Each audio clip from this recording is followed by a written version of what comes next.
Assalamu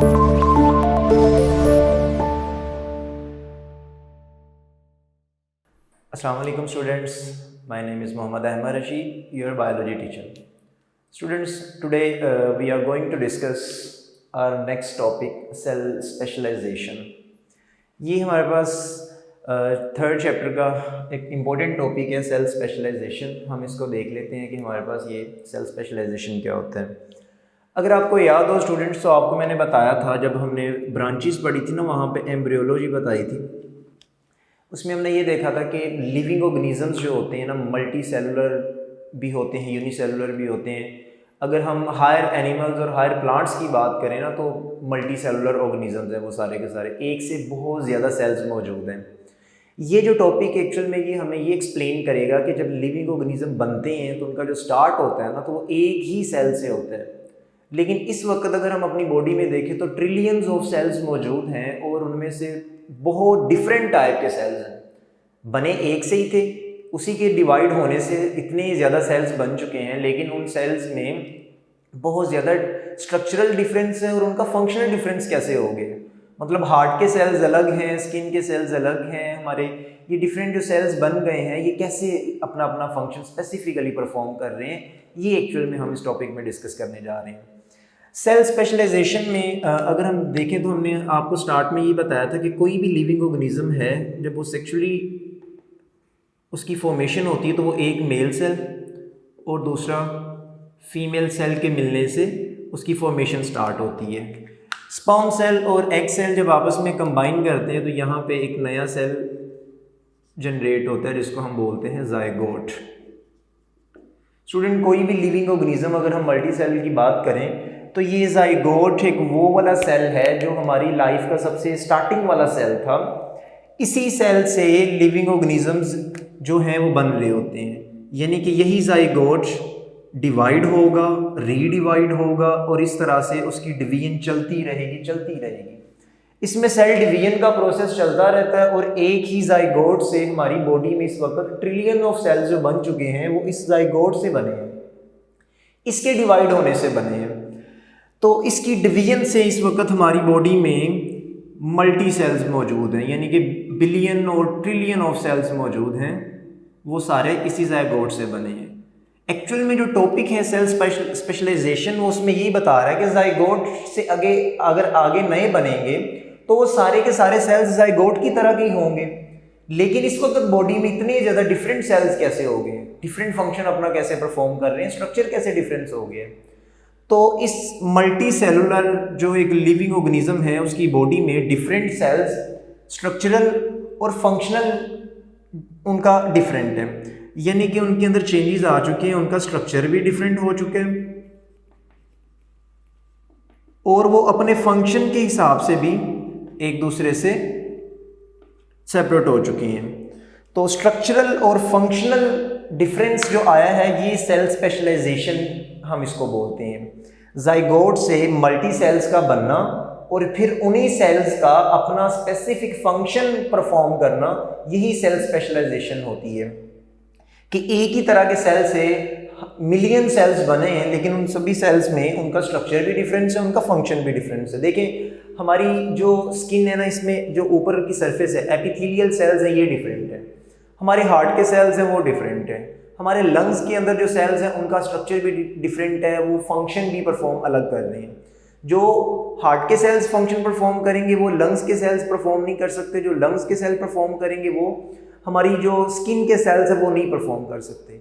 एक ही cell से multi sales का बनना और फिर उनका अपने स्ट्रक्चर और फंक्शन के लिहाज से स्पेशल हो जाना, स्पेसिफिक हो जाना, इस प्रोसेस को, इस फिनोमेना को हम सेल स्पेशलाइजेशन कहते हैं. यहाँ पे हम कुछ सेल्स को डिस्कस कर लेते हैं जो जायगोट से ही बने थे, लेकिन आगे आगे उनका फंक्शन सबका डिफरेंट होता जा रहा है. सबसे फर्स्ट एक टाइप है प्लांट सेल है, ये मेसोफिल सेल. ये भी बना उसी जायगोट से ही है, लेकिन यहाँ पे अपना फंक्शन वो डिफरेंट परफॉर्म करेगा, उसका स्ट्रक्चर भी डिफरेंट हो जाएगा. तो एक्चुअल में मेसोफिल सेल प्लांट की बॉडी में मौजूद सेल्स होते हैं, ये प्लांट सेल्स हैं और ज़्यादातर ये हमें मिल जाते हैं लीव्स के अंदर. लीव्स के अंदर हमें मिल जाते हैं, तो फिर इनका लीव्स के अंदर फंक्शन क्या है. एक्चुअल में जो मीजोफिल सेल है ना, इनके पास क्लोरोप्लास्ट मौजूद होते हैं। अब क्लोरोप्लास्ट एक ऑर्गेनेली था, ये आप पढ़ चुके हैं। क्लोरोप्लास्ट के पास आपको पता है एक केमिकल पिगमेंट होता है ग्रीन कलर का, जिसको हम क्लोरोफिल बोलते हैं। ठीक है, ये बात भी हमने की थी। फिर हमने ये देखा था कि अगर किसी लिविंग ऑर्गेनिज्म के अंदर क्लोरोप्लास्ट उसके सेल में मौजूद है, तो उसके पास अगर क्लोरोफिल है, तो क्लोरोफिल एक ऐसा उसके पास पिगमेंट है जो क्या करेगा, लाइट को कैप्चर करता है, सनलाइट को लेके उसको किस में कन्वर्ट कर देता है, लाइट एनर्जी को केमिकल एनर्जी में कन्वर्ट करने की पावर होती है इसके अंदर। ठीक है, तो मीजोफिल सेल जो है एक्चुअल में इसके पास क्लोरोप्लास्ट होता है, उसके अंदर क्लोरोफिल होते हैं। क्लोरोफिल एक ग्रीन पिगमेंट है जो लाइट एनर्जी को पकड़ के केमिकल एनर्जी में कन्वर्ट करता है। और ये किस प्रोसेस के थ्रू कन्वर्ट करता है, तो आपको याद होगा हमने उस प्रोसेस को नाम दिया था फोटोसिंथेसिस का।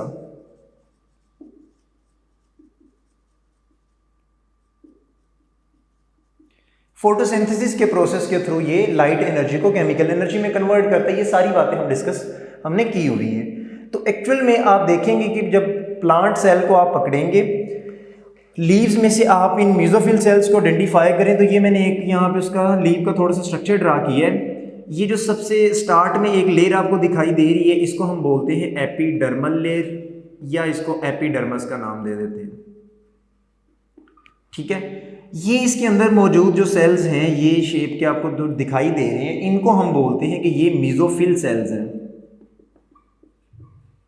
यहाँ पे क्लोरोप्लास्ट मौजूद होते हैं और उनके पास क्लोरोफिल होता है, और फोटोसिंथेसिस का फिनोमेना फिर आगे चलता रहता है और वो अपना फूड बनाते रहते हैं, जिसकी वजह से हम बोलते हैं कि प्लांट्स हमारे पास ऑटोट्रॉफ होते हैं। ये मीजोफिल सेल था एक। अब देखिए इसका स्ट्रक्चर भी अलग है, इसने अपना फंक्शन भी वो डिफरेंटली परफॉर्म कर रहा है, लेकिन ये बना किससे, एक ही सेल से, जो कि जाइगोट सेल है। और इस प्रोसेस को जाइगोट सेल का मीजोफिल सेल में आगे कन्वर्ट होना, ये भी आपके पास सेल स्पेशलाइजेशन ही है।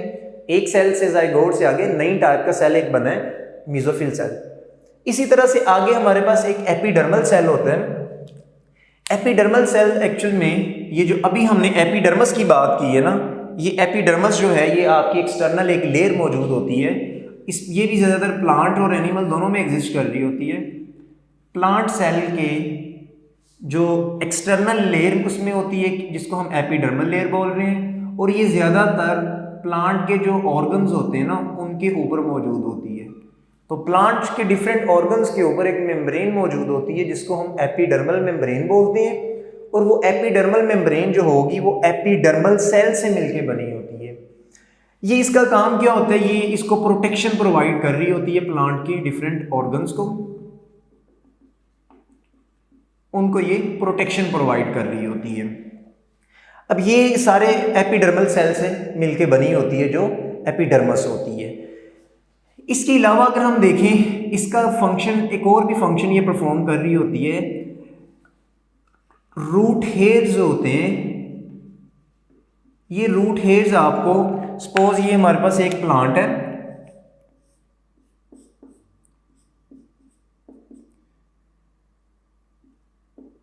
ठीक है, इस प्लांट की ये वाली रूट्स हैं जो सॉइल के अंदर है। अब आप जब उसको माइक्रोस्कोपिकली देखेंगे ना, आपको रूट्स के ऊपर एक छोटे छोटे हेयर लाइक स्ट्रक्चर्स मौजूद होते हैं, उनको हम बोलते हैं रूट हेयर्स।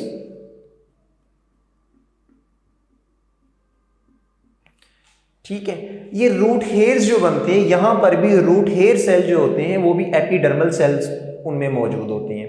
ये एपिडर्मल सेल्स जो यहाँ पे मौजूद हैं, जिनको हम एपिडर्मल रूट हेयर सेल बोल रहे हैं, इनका यहाँ पे फंक्शन क्या होता है, ये इन रूट हेयर्स को इनकी प्रोडक्शन में हेल्प करते हैं। जब रूट हेयर्स बन जाते हैं तो प्लांट को बहुत ज़्यादा हेल्प होती है। वो क्या करेगा, प्लांट इसको डिफरेंट एरिया से ज़्यादा वाटर को एब्जॉर्ब कर लेगा और वो मिनरल्स को एब्जॉर्ब करेगा, जिससे उसकी ग्रोथ अच्छी हो जाती है। तो एक फंक्शन इसमें ये भी परफॉर्म कर रहे होते हैं जो आपके पास एपिडर्मल सेल्स होते हैं।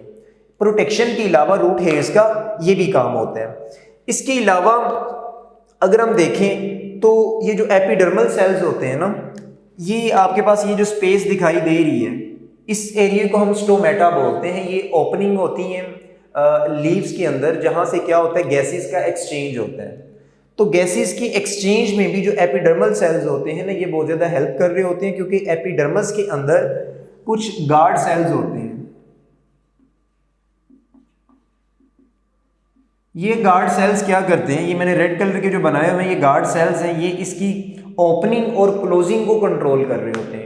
अब स्टोमेटा क्या होता है, स्टोमेटा प्लांट के अंदर ऐसे पोर्स मौजूद होते हैं जहां से गैसेस का एक्सचेंज होता है। तो उन स्टोमेटा को ओपन कब करना है, क्लोज कब करना है, ये यहाँ पे गार्ड सेल्स मौजूद होते हैं। वो गार्ड सेल्स भी किसमें होते हैं, एपिडर्मल लेयर के अंदर मौजूद होते हैं। तो एक तो फंक्शन इसका ये भी था, रूट हेयर्स की प्रोडक्शन करके ज़्यादा से ज़्यादा मिनरल्स को लेके आना, वाटर को लेके आना, फिर प्लांट के ऑर्गन्स को प्रोटेक्शन प्रोवाइड करना, फिर गार्ड सेल्स की प्रोडक्शन और वहाँ पे उनसे स्टोमेटा को कंट्रोल करना, उसकी क्लोजिंग और ओपनिंग को। तो ये भी जो एपिडर्मल सेल्स हैं, ये भी कहाँ से आए, ये भी हमें मिल जाते हैं जी ज़ाइगोट सेल से ही। आगे उसकी डिवीजन से ही आगे इनमें स्पेसिफिकेशन होती है, जिसको स्पेशलाइजेशन कहते हैं, और आगे एपिडर्मल सेल बन जाते हैं। हम एक और टाइप को डिस्कस कर लेते हैं, जो है कि हमारे पास मसल सेल्स होते हैं। मसल सेल्स ये ज़्यादातर रिलेट करते हैं एनिमल्स के अंदर। अब प्लांट्स के अंदर तो मसल्स नहीं ना होते, तो ये आपको मिलेंगे जी एनिमल बॉडी के अंदर। ठीक है, ये जस्ट एनिमल की बॉडी में मौजूद होते हैं, जो हमारे पास मसल सेल्स होते हैं। अब मसल सेल्स एक्चुअल में कॉन्ट्रैक्शन में हेल्प कर रहे होते हैं। ये कॉन्ट्रैक्टाइल होते हैं, ये थोड़ी सी कॉन्ट्रैक्शन प्रोवाइड करते हैं। मसल्स में कॉन्ट्रैक्शन होती है, इसी वजह से ही कोई चीज़ मूव कर सकती है। कोई भी लिविंग ऑर्गेनिज्म है, एनिमल्स में हम देखते हैं, तो जब मसल्स की कॉन्ट्रैक्शन होती है ना, तो ही क्या होगा, कोई चीज़ मूव करती है। देखेंगे हमारे पास मसल्स हैं, सपोज ये मेरे पास एक बाइसेप्स एक मसल है, इसको मैं कॉन्ट्रैक्ट करवाऊंगा तो ये मेरा बाजू ऊपर की तरफ मूव कर रहा है। ये जो कॉन्ट्रैक्शन यानी कि ये जो मूवमेंट हो रही है, ये मसल्स की वजह से होती है। तो ये एक्चुअल में मसल्स के अंदर जो सेल्स मौजूद हैं, वो हमारे पास मसल सेल्स होते हैं, और उनका काम क्या होता है, कॉन्ट्रैक्शन करवाना। अब आगे इनकी भी डिफरेंट टाइप होती है। मसल्स भी हमारे पास 3 डिफरेंट टाइप के मौजूद होते हैं, जिनमें से सबसे फर्स्ट हम टाइप जो डिस्कस करते हैं वो है स्केलेटल मसल की।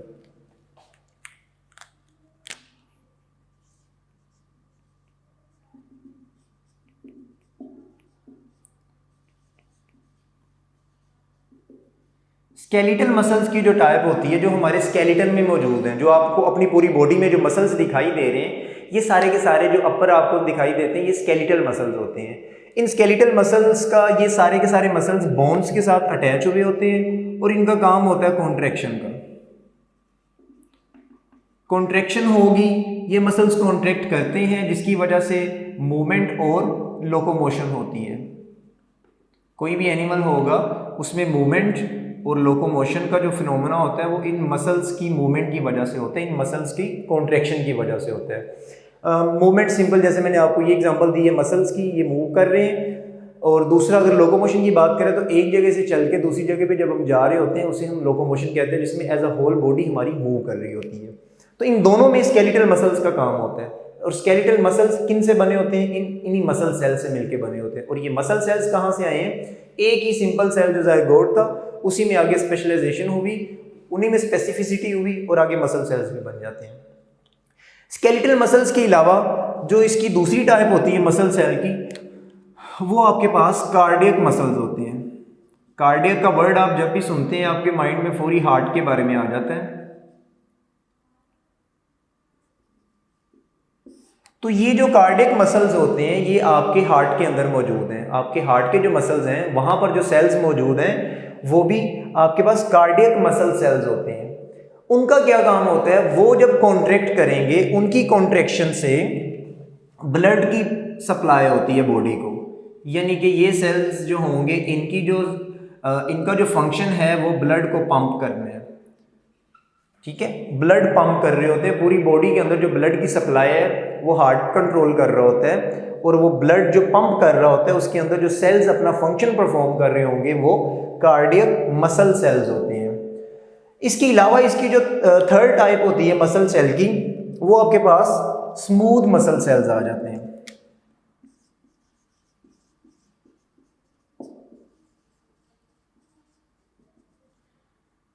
स्मूथ मसल सेल्स हैं। स्मूथ मसल सेल्स, इनके अंदर भी कॉन्ट्रैक्शन होती है और मूवमेंट होती है। ये एक्चुअल में कहाँ पे मौजूद होंगे? ये आपकी एलिमेंट्री कैनाल, आपकी intestine, small intestine, large intestine, वहाँ पर ये वाले मसल सेल्स मौजूद होते हैं। इनका काम क्या होता है? जब इनकी कॉन्ट्रैक्शन होती है तो इसमें जो फूड के मॉलिक्यूल्स होते हैं ना, वो आगे की तरफ मूव कर रहे होते हैं। हम फूड लेते हैं, यहाँ से हमारा फूड मूव करता हुआ स्टमक से होता हुआ सीधा हमारी इंटेस्टाइन में। अब इंटेस्टाइन के जो मसल्स हैं वो स्मूथ मसल्स हैं, वो जब मूव करते हैं तो उन मसल्स की कॉन्ट्रैक्शन और रिलैक्सेशन से क्या होगा? फूड आगे की तरफ मूव करता हुआ जा रहा होता है।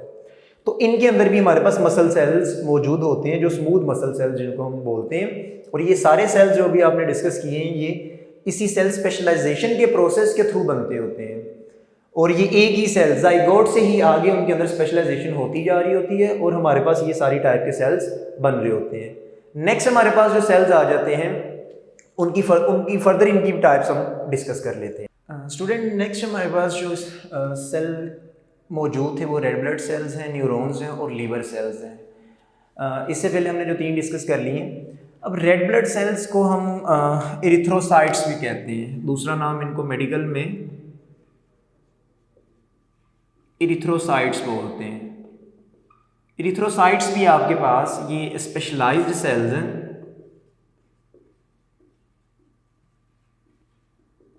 ये किस काम के लिए स्पेशलाइज्ड हो गए? इनका स्ट्रक्चर और फंक्शन जो डिफरेंट हुआ है। ये रेड ब्लड सेल्स का जो काम होता है, ये ऑक्सीजन को कैरी करते हैं।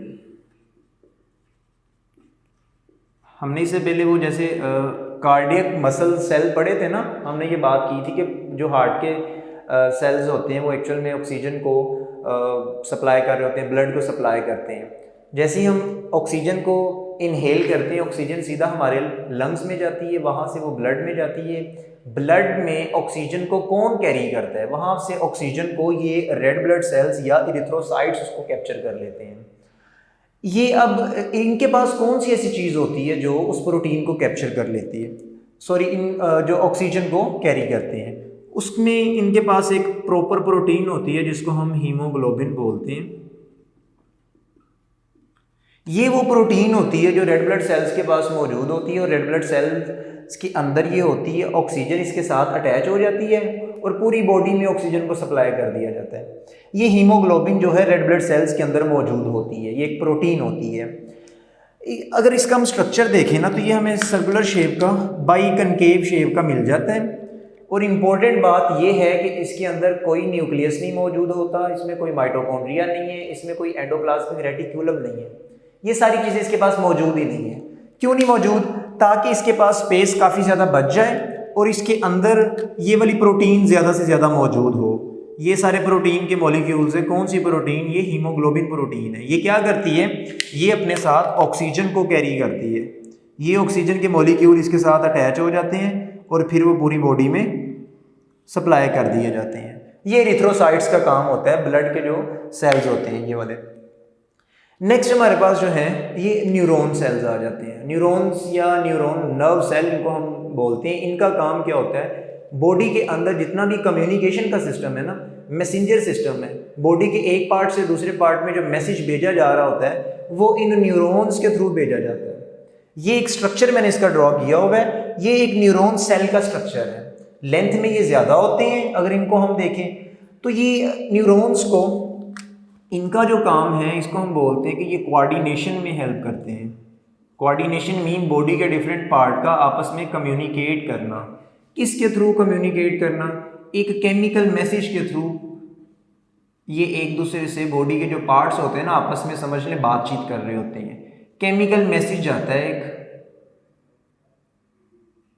ये केमिकल मैसेज भी हो जाता है। लेकिन अगर हम देखें तो ये न्यूरॉन्स के थ्रू जो मैसेज होते हैं ना, ये आपके पास नर्व इम्पल्स की फॉर्म में जाता है, करंट की फॉर्म में जाता है।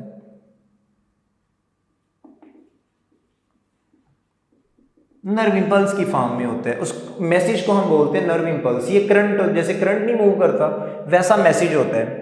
अब इसमें अगर हम देखें, ये भी एक स्पेशलाइज्ड सेल है जो कि जाइगोट से ही आगे बाद में इसमें जो स्पेशलाइजेशन का प्रोसेस हुआ है। इसका स्ट्रक्चर देखें तो इसके 2 पार्ट्स होते हैं। ये वाला जो पार्ट है ना, ये जो आपको ये धागे से दिखाई दे रहे हैं, इनको हम बोलते हैं कि ये आपके पास डेंड्रॉइड्स हैं। ये इन डेंड्राइट्स का क्या काम होता है, ये मैसेज को रिसीव करते हैं और फिर आगे इन्होंने भेजना होता है। ये जो आपको ये दिखाई दे रही है इसका मेजर पोर्शन होता है, इसको हम न्यूरॉन सेल की सेल बॉडी का नाम देते हैं। ये सेल बॉडी होती है, इसके अंदर न्यूक्लियस होता है और ये कंट्रोल कर रहा होता है। ये जो डेंड्राइट्स आपको धागे से दिखाई दे रहे हैं ये मैसेज को रिसीव करते हैं, यहाँ से मैसेज को पकड़ेंगे और मैसेज को आगे भेज देंगे। और ये जो लॉन्ग एक्सटेंशन आपको दिखाई दे रही है इसको हम एक्सोन बोलते हैं। ये क्या करेगा, सेल बॉडी से मैसेज को पकड़ के आगे भेज देता होता है। ये एंड में इसकी नर्व एंडिंग्स होती हैं।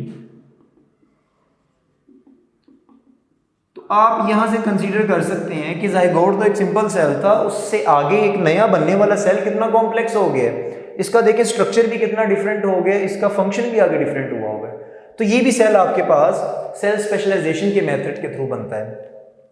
लीवर सेल की बात करें, लीवर सेल्स को हम हिपेटोसाइट्स भी बोलते हैं। लीवर बॉडी के एक सबसे लार्जेस्ट हमारे पास एक ऑर्गन है जो बहुत ज़्यादा डिफरेंट फंक्शन परफॉर्म करता है, बहुत ही इंपॉर्टेंट फंक्शन परफॉर्म कर रहा होता है। लीवर सेल्स को हम हिपेटोसाइट्स भी बोलते हैं।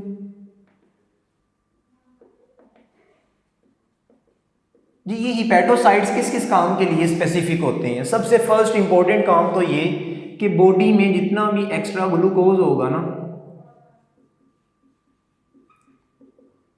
उसको कन्वर्ट कर दिया जाता है ग्लाइकोजन के अंदर। इंसुलिन आपने सुना होगा, बॉडी में ग्लूकोज जब बढ़ जाता है तो इस ग्लूकोज को ग्लाइकोजन के अंदर कन्वर्ट कर दिया जाता है। और ये ग्लाइकोजन कहाँ पे स्टोर हो जाता है जाके, ये आपके लीवर के ऊपर स्टोर हो जाता है। लीवर में स्टोर होता रहता है हमारा जो ग्लाइकोजन होता है। ये ग्लूकोज की समझने की कॉम्प्लेक्स फॉर्म है, जितना ग्लूकोज हमने स्टोर किया होता है वो ग्लाइकोजन की फॉर्म में स्टोर हुआ पड़ा होता है। इसके अलावा अगर हम देखें जी लीवर और क्या फंक्शन फिर परफॉर्म कर रहा होगा जो लीवर सेल्स होंगे। लीवर एक और इम्पोर्टेंट, ये हार्मफुल जो सब्सटेंसेस होते हैं ना उनकी डिटॉक्सिफिकेशन करता है। अब डिटॉक्सिफिकेशन का काम भी लीवर सेल्स का होता है। डिटॉक्सिफिकेशन आपने इससे पहले पढ़ा होगा, हमने जब एंडोप्लाज्मिक रेटिकुलम की टाइप पढ़ी थी ना, जिसमें हमने स्मूथ एंडोप्लाज्मिक रेटिकुलम पढ़ा था, हमने कहा था कि वो भी किस में हेल्प करता है, डिटॉक्सिफिकेशन में। तो मतलब जो हमारे पास लीवर के सेल्स जिनको हिपेटोसाइट्स बोल रहे हैं उनके अंदर डिटॉक्सिफिकेशन हो रही होती है और वो फिर समझ लें कि उनके पास स्मूथ एंडोप्लाज्मिक रेटिकुलम जो ऑर्गेनेलीज है ये हिपेटोसाइट्स के पास बहुत ज़्यादा होंगे ताकि डिटॉक्सिफिकेशन का प्रोसेस उनके लिए इजी हो जाए। फिर एक और इम्पॉर्टेंट ऑर्गेनेली इनके पास होता है जिसको हम परऑक्सीजोम बोलते हैं। ये परऑक्सीजोम भी बहुत ज़्यादा अमाउंट में हिपेटोसाइट के अंदर मौजूद है। ये ऑर्गेनेलीज हैं और आपको पता है ऑर्गेनेली सेल के अंदर मौजूद होते हैं। तो परऑक्सीजोम्स जो होते हैं ये हिपेटोसाइट्स के अंदर मौजूद होते हैं बहुत ज़्यादा अमाउंट में। क्यों? क्योंकि ये भी हेल्प कर रहे होते हैं किस काम में, डिटॉक्सिफिकेशन करवा रहे होते हैं। जैसे स्मूथ एंडोप्लाज्मिक रेटिकुलम भी डिटॉक्सिफिकेशन में हेल्प करता है, ये भी ऐसे ही करता है। तो हार्मफुल सब्सटेंसेस जब यहाँ पे आएंगे तो उनका डिटॉक्सिफिकेशन भी लीवर का काम होता है, लीवर उनको कर रहा होता है। इसके अलावा और क्या काम करेगा जी, क्लोटिंग प्रोटीन आपने सुना होगा, ब्लड के अंदर एक क्लोटिंग प्रोटीन होती है, फाइब्रिनोजिन हम उसको बोलते हैं। उस क्लोटिंग प्रोटीन की मैन्युफैक्चरिंग का काम भी ज़्यादातर ये लीवर सेल्स के अंदर चल रहा होता है। क्लोटिंग प्रोटीन ज़्यादा होगी तो इसमें ये होता है कि ब्लड के अंदर क्लोटिंग प्रोटीन की प्रेजेंस, अगर हमें कोई कट आ जाता है, कोई वाउंड या इंजरी हो जाती है तो उसमें वहाँ पे आप देखते हैं कि ब्लड क्लॉट हो जाता है, उसके अंदर एक प्रोटीन होती है क्लोटिंग प्रोटीन। ठीक है, नेक्स्ट हमारे पास जो और इसका काम होगा, देखिए बहुत ज़्यादा फंक्शंस परफॉर्म करने की वजह से ना इसके पास माइटोकॉन्ड्रिया भी बहुत ज़्यादा नंबर में होंगे। अब माइटोकॉन्ड्रिया का ज़्यादा होना हिपेटोसाइट के पास, ये क्या बात हुई, क्योंकि ये ज़्यादा फंक्शन परफॉर्म कर रहा होता है, काफ़ी ज़्यादा इसके अंदर फंक्शंस परफॉर्म हो रहे होते हैं, तो इसको एनर्जी भी तो ज़्यादा चाहिए होगी ना इन सेल्स को। तो एनर्जी को प्रोड्यूस करने वाले एनर्जी प्रोडक्शन हाउस जो होता है उसको हम माइटोकॉन्ड्रिया बोलते हैं। तो माइटोकॉन्ड्रिया भी बहुत ज़्यादा अमाउंट में हिपेटोसाइट्स के पास मौजूद होते हैं। इसके अलावा आप देखें लीवर से एक पिगमेंट रिलीज होता है जिसको हम बाइल कहते हैं। इस बाइल का क्या काम होता है, ये लिपिड्स की मेटाबॉलिज्म में हेल्प करता है। हमारी जो स्मॉल इंटेस्टाइन है ना, वहाँ पे लिपिड्स जब चले जाते हैं तो वहाँ उनकी जो डाइजेशन होती है, उनको जो हमने उनको मेटाबॉलिज्म उनका होना होता है, उनको ब्रेक डाउन करना होता है, तो वो इस बाइल पिगमेंट की वजह से होता है। ये जो बाइल होता है ये भी लीवर से रिलीज हो के एक कॉमन डक्ट, बाइल डक्ट उसको बोलते हैं, एक ट्यूब होती है, उससे मूव करता हुआ सीधा इंटेस्टाइन में आ जाता है। तो ये बहुत ज़्यादा फंक्शन जो थे ये आपके पास लीवर सेल परफॉर्म कर रहा होता है। जाइगोट से ये भी बना, तो ये अब इतने ज़्यादा डिफरेंट जो हैं ये अपने फंक्शन परफॉर्म कर रहा है, तो इतनी इसकी स्पेसिफिकेशन किस वजह से होगी? एक प्रोसेस के थ्रू हुई जिसका नाम सेल स्पेशलाइजेशन था। यहाँ तक समझ आ गया आपको? किसी का कोई क्वेश्चन हो तो आप हमें ज़रूर बताइएगा जी। अल्लाह हाफिज़।